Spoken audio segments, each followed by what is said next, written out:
Bless your family. It's your Las Vegas neighborhood story ministry saying that's giving you some black history that's local and national.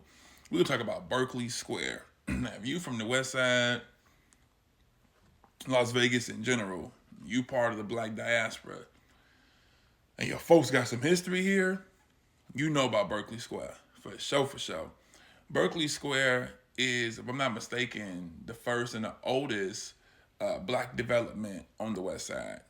So what I mean by that, I mean an actual area that land was bought, it was developed, and actual homes were built. Because we know in the 40s, black people would move to the West Side and they set up shack type homes and things like that. But this was an actual development that was built in the early 50s, and it made national news. Truly, it was something that was talked about across the country, and it was pushed in national newspapers to say, "Hey, man, there's this development in Las Vegas called Berkeley Square," and it was like being pushed to the black community, like, "Hey, if you want a nice home, an affordable home, move to Berkeley Square."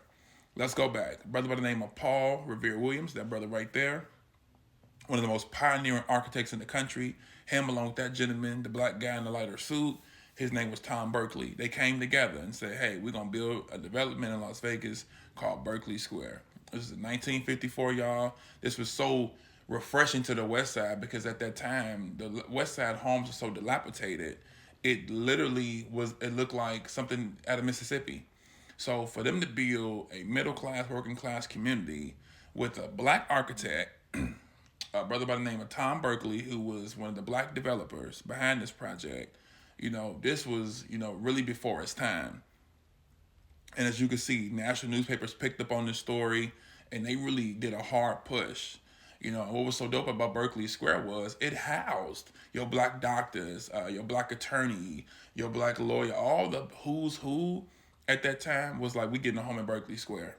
And it was really pushed, as you see, new construction, 2-bedroom homes, and it was in an area that was really prominent. So if you lived in Berkeley Square at that time, it was like, oh yeah, you had a little prestige to you because again, you got these brand new homes. People are buying brand new homes. And I'm gonna keep emphasizing what the West Side looked like in '54.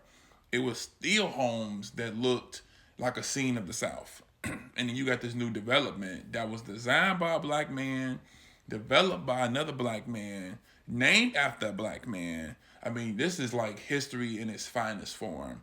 Berkeley Square is still around. It's a thriving community, still on the West Side. I hope people really understand and cherish how revolutionary and innovative this was. To have an area pushed by us on the historic West Side that's still standing to this day.